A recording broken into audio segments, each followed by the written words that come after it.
Presiden Korea Selatan, Yoon Suk Yeol, mengumumkan darurat militer dengan alasan ancaman terhadap keamanan nasional yang menyebabkan kekacauan dan pencabutannya oleh Majelis Nasional dalam beberapa jam. Dalam rangkaian peristiwa yang dramatis, Presiden Korea Selatan, Yoon Suk Yeol, mengumumkan darurat militer dengan alasan untuk melindungi negara dari pengaruh Korea Utara dan ancaman internal. Langkah yang belum pernah terjadi sebelumnya ini yang terjadi larut malam, menyebabkan militer mengambil alih kendali negara dan penangguhan proses hukum sipil. Pengumuman ini disambut dengan protes yang meluas dan tanggapan cepat dari Majelis Nasional, tempat para anggota parlemen bersidang untuk mencabut darurat militer, termasuk anggota dari partai presiden sendiri. Meskipun ada upaya militer untuk menegakkan darurat militer, suara Majelis Nasional yang menang yang menyebabkan berakhirnya darurat militer dalam beberapa jam. Insiden ini telah mengakibatkan dampak politik yang signifikan, termasuk pengunduran diri dan proses pemakzulan terhadap Presiden Yoon, dan telah menarik perhatian internasional. Kekacauan terjadi di jalan-jalan Seoul, ibu kota Korea Selatan, setelah Presiden saat ini, Yoon Suk Yeol, mengumumkan pemberlakuan darurat militer di seluruh negara bagian. Kejadian yang belum pernah terjadi sebelumnya ini mengejutkan dunia dan sebagian besar penduduk Korea Selatan yang telah mencabut status darurat militer dalam hitungan jam. Semua ini terjadi dalam waktu kurang dari 1 hari, dan meskipun kehidupan tampaknya kembali normal di Seoul, dampak dari tindakan tersebut tidak diragukan lagi akan sangat besar. Apa itu darurat militer?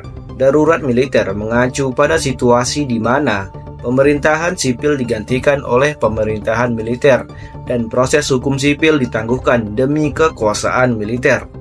Undang-undang yang mengatur penerapan darurat militer berbeda untuk setiap negara di dunia, dengan mayoritas negara memiliki kemampuan untuk memberlakukan darurat militer dalam situasi ekstrim. Hal itu disertai dengan manfaat dan potensi kerugian. Ketika darurat militer diberlakukan, pemerintahan sipil seperti presiden dan perdana menteri mempertahankan sebagian kekuasaan. Pada saat yang sama, para pemimpin militer negara merebut kekuasaan politik dan diberikan kekuasaan yudisial yang luas. Darurat militer telah diberlakukan ratusan kali, dengan mayoritas terjadi pada masa perang dan pemberontakan domestik massal. Korea Selatan telah memberlakukan darurat militer 17 kali sejak dibentuk pada tahun 1948. Dengan upaya baru-baru ini melambangkan pertama kalinya darurat militer digunakan dalam 45 tahun. Konstitusi Korea Selatan menetapkan dalam pasal 77 bagian 1-5 rincian dan legalitas deklarasi darurat militer.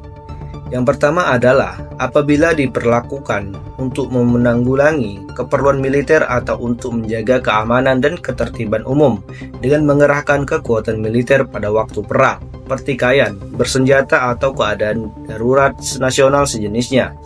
Presiden dapat menetapkan darurat militer dengan syarat-syarat yang ditentukan dalam undang-undang. Sementara perdebatan muncul mengenai keadaan khusus apa yang mengharuskan pemberlakuan darurat militer. Secara umum dan dapat diamati bahwa darurat militer dapat diberlakukan dalam situasi di mana keamanan nasional sangat berisiko. Seringkali darurat militer diberlakukan dalam perang karena militer perlu beroperasi dengan batasan minimum untuk bertempur secara efisien. Demikian pula ketika terjadi kerusuhan publik yang besar seperti kerusuhan dan pemogokan yang meluas, darurat militer dapat digunakan. Terakhir, ketika terjadi bencana alam besar, darurat militer sering digunakan untuk menjaga ketertiban. Mengapa Yoon Suk Yeol mengumumkan darurat militer? Presiden Korea Selatan Yoon Suk Yeol mengumumkan darurat militer pada pukul 11 malam waktu setempat dan membawa sumber daya militer Korea Selatan yang besar di bawah kendalinya. Pertanyaannya tetap, mengapa dia memberlakukan darurat militer? Presiden Yoon Suk Yeol mengklaim bahwa ia menerapkan darurat militer untuk menjaga Korea Selatan yang liberal dari ancaman yang ditimbulkan oleh kekuatan komunis Korea Utara dan melenyapkan elemen-elemen anti negara yang menjarah kebebasan dan kebahagiaan rakyat. Presiden Yoon merujuk pada partai oposisinya, Partai Demokrat, saat ia akhirnya membuktikan klaimnya bahwa mereka bekerja sama dengan pasukan Korea Utara. Ia menuduh Partai Demokrat mengancam demokrasi liberal di Korea Selatan, khususnya melalui upaya mereka untuk mereformasi konstitusi Korea Selatan agar kurang demokratis. Namun ada juga alasan mengapa Yoon kemungkinan memberlakukan darurat militer. Pertama, penerapan darurat militer diberlakukan melalui pidato yang disiarkan di televisi kepada penduduk Korea Selatan bersamaan dengan bukti kegiatan Partai Demokrat yang tidak konstitusional. Yoon mengklaim bahwa 22 mosi pemakzulan terhadap anggota partainya membuktikan niat jahat ini. Yoon menuduh Partai Demokrat yang beroposisi kegiatan anti negara yang merencanakan pemberontakan dan mengklaim bahwa dia melindungi konstitusi dari kekuatan pro-Korea Utara. Selain itu, aksi mogok ribuan tenaga medis yang melumpuhkan industri kesehatan Korea Selatan juga dianggap sebagai faktor yang mendorong Yoon untuk memberlakukan darurat militer.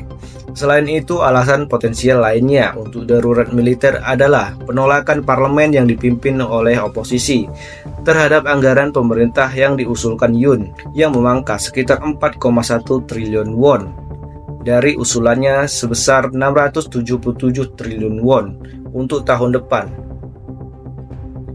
Terakhir, langkah yang secara luas dianggap sebagai upaya politik untuk memberlakukan kendali terjadi di tengah turunnya peringkat persetujuan Yoon hingga kurang dari 25% untuk pertama kalinya sejak ia terpilih pada bulan Mei 2022.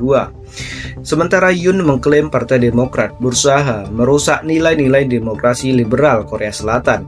Mayoritas pakar di seluruh dunia melihatnya sebagai langkah politik yang muncul di tengah menurunnya popularitas Yoon di kalangan masyarakat. Apa yang terjadi di Korea Selatan? Dari pukul 9.30 ketika rumor mulai muncul di kalangan jurnalis hingga pukul 4.30 ketika darurat militer diberlakukan. Dalam waktu sekitar 6 jam serangkaian peristiwa dramatis melanda Korea Selatan. Pada pukul 9.30 malam, saat banyak warga Korea Selatan mulai tidur, terjadi lonjakan percakapan yang tidak biasa di seluruh jaringan media sosial dan jurnalis mengenai konferensi darurat dan pengumuman oleh Presiden Yoon selama 20 menit berikutnya.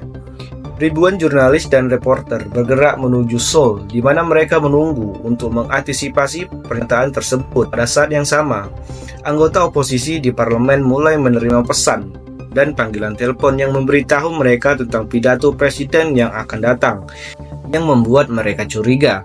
Saat Yoon mempersiapkan pidato yang menjadi terobosan, keamanan di sekitar gedung parlemen utama Korea Selatan, termasuk Gedung Biru, yang berfungsi sebagai kantor kepresidenan meningkat secara dramatis. Dengan meningkatnya pemberitaan, rumor mulai beredar di kalangan masyarakat umum, karena banyak yang berpendapat bahwa karena keterlambatan waktu penyampaian pesan, pasti ada masalah yang sangat penting. Saat waktu pernyataan semakin dekat, Lee Jae-myung dari Partai Demokrat dan pemimpin partai lainnya kemungkinan mulai memobilisasi anggota mereka untuk pengumuman tersebut.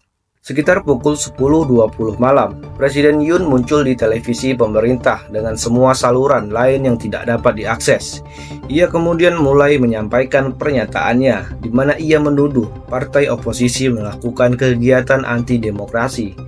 Pada pukul 10.29, Yoon secara resmi mengumumkan darurat militer di seluruh negara, membenarkannya dengan mengatakan bahwa itu adalah sebuah upaya untuk mempertahankan Republik Korea yang bebas dari ancaman pasukan komunis Korea Utara.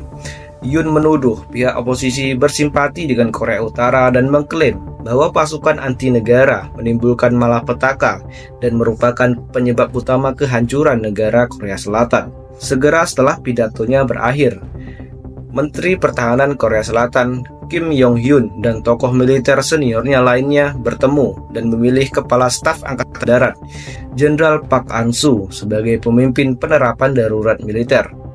Pada pukul 11, ketika sebagian besar warga Korea Selatan biasanya sudah tidur, darurat militer resmi diberlakukan dan segera kerumunan besar berkumpul di jalan-jalan Seoul, di depan gedung parlemen Korea Selatan. Kerumunan mulai berkumpul dan disambut oleh polisi anti huru-hara yang dikerahkan dengan cepat dan bersenjata lengkap. Bersamaan dengan diberlakukannya darurat militer, Parlemen Korea Selatan dilarang beroperasi dan juga semua kegiatan politik lainnya. Militer Korea Selatan dikerahkan secara massal ke gedung-gedung nasional seperti Majelis Nasional bersama kendaraan lapis baja. Sekitar pukul 11.15, puluhan anggota parlemen yang saat ini tersedia melakukan streaming ke kerumunan yang semakin banyak di depan Majelis Nasional, tepat saat kekerasan mulai terjadi antara polisi anti huru-hara dan pengunjuk rasa. Para anggota parlemen ini tahu bahwa mereka dapat mencabut darurat militer jika mereka dapat masuk ke dalam gedung dan memberikan suara, dan dengan demikian berusaha menerobos masuk ke dalam gedung. Pemimpin oposisi Korea Selatan, Lee Jae-myung, juga mulai streaming selama 23 menit saat ia mencoba memasuki Majelis Nasional. Selama streaming langsungnya, Lee meminta dukungan dengan menyatakan, "Silahkan datang ke DPR meskipun sudah sangat malam. Warga negara kita harus melindungi negara ini. Kami juga akan mempertaruhkan nyawa untuk melindungi demokrasi negara ini." Selain itu, Lee yang melibatkan dirinya dalam para pengunjuk rasa mencatat ketakutan bahwa militer mungkin menangkap anggota Partai Demokrat dalam upaya untuk menekan oposisi politik. Pada pukul 11.28, militer Korea Selatan mengeluarkan serangkaian pembatasan lebih lanjut yang sejalan dengan peran mereka dalam memberlakukan darurat militer. Mereka secara resmi memblokir semua kegiatan politik, termasuk protes dan demonstrasi, dan memaksa semua media untuk ditempatkan di bawah kendali ketat mereka. Selain itu, militer meminta semua personil medis, termasuk mereka yang mogok kerja, untuk kembali bekerja dalam waktu 48 jam.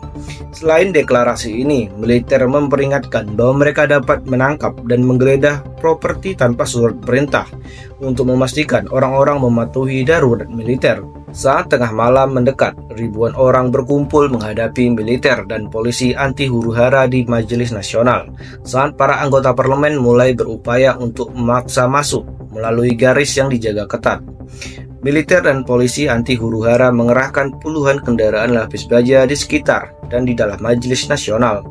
Namun mereka menghadapi ribuan pengunjuk rasa. Anggota parlemen dengan dukungan publik mulai mengambil risiko untuk melanggar garis militer dan memaksa masuk ke Majelis Nasional. Juru bicara parlemen berusia 67 tahun, Woo Won-sik, terlihat memanjat pagar untuk memasuki gedung majelis, sementara puluhan anggota parlemen lainnya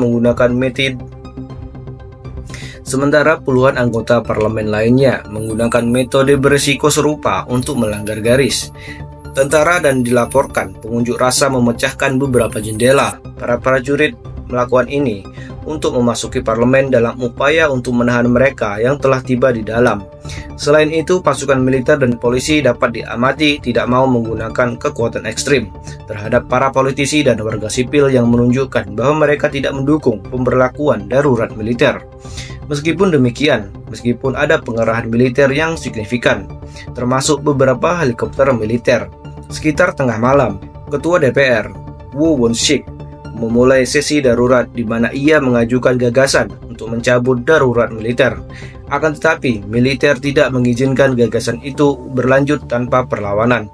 Mereka mengerahkan 280 pasukan khusus untuk menerobos ruang sidang Majelis Nasional. Sekitar pukul 11.30, 280 personel militer Korea Selatan yang merupakan bagian dari Komando Perang Khusus Angkatan Darat atau SOEC diangkut dengan helikopter ke halaman majelis saat 50 orang lainnya memanjat pagar untuk menembus ruang sidang. Sementara operasi ini berlangsung, militer terus bentrok dengan pengunjuk rasa di luar Majelis Nasional dengan ribuan pengunjuk rasa terus bertambah jumlahnya.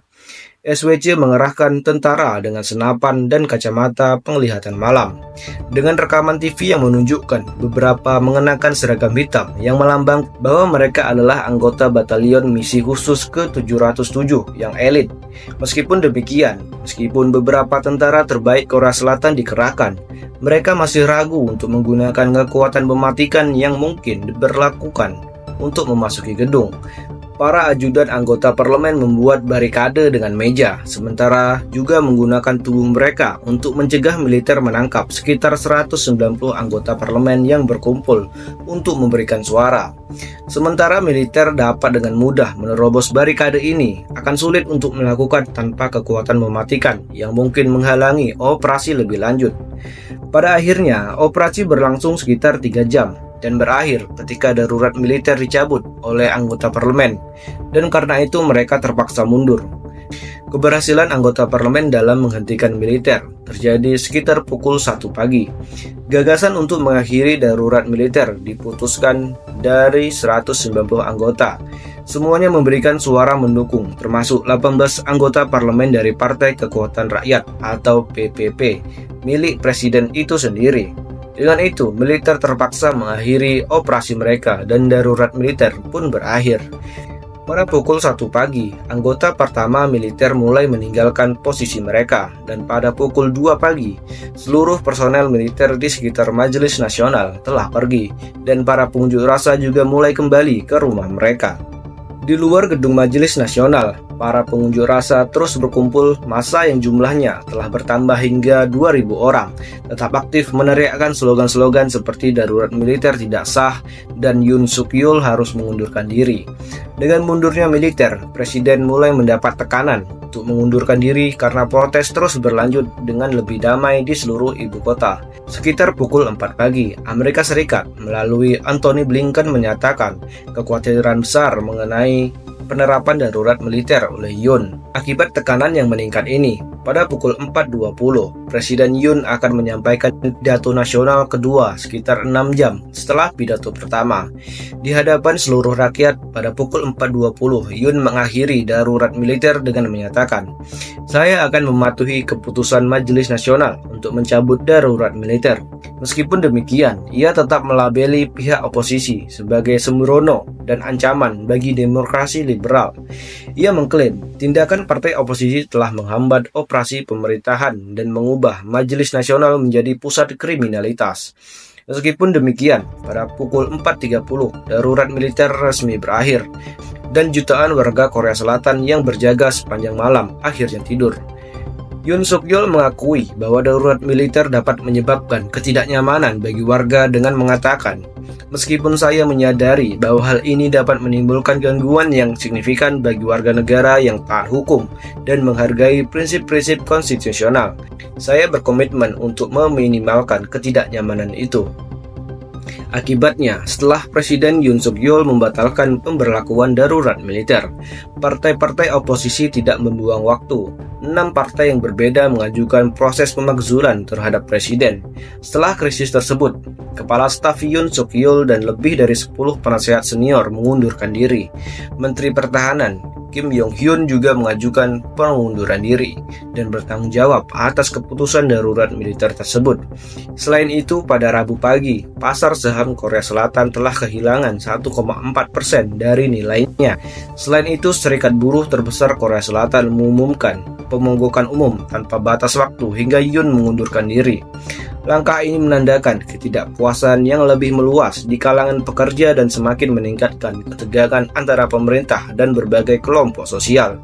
Hingga saat ini, masih ada sejumlah besar polisi di luar Majelis Nasional. Dengan jumlah besar, pengunjuk rasa terus menyerukan pengunduran diri dari Presiden.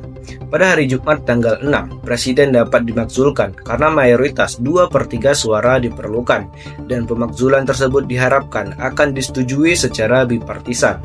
Terakhir, masyarakat internasional mengamati dengan seksama perkembangan di Korea Selatan. Gedung Putih menyatakan lega atas keputusan Yoon untuk mencabut darurat militer. Sementara negara-negara lain seperti Inggris dan Jerman memantau situasi dengan seksama. Sebaliknya, Rusia telah menyatakan keprihatinan tentang krisis yang sedang berlangsung di Korea Selatan. Dalam waktu sekitar 6 jam, Korea Selatan telah mengalami peristiwa paling penting sejak pemberlakuan darurat militer terakhir sekitar 45 tahun yang lalu. Beberapa warga Korea Selatan bahkan tertidur sepanjang peristiwa yang melambangkan sifat cepat dari peristiwa tersebut.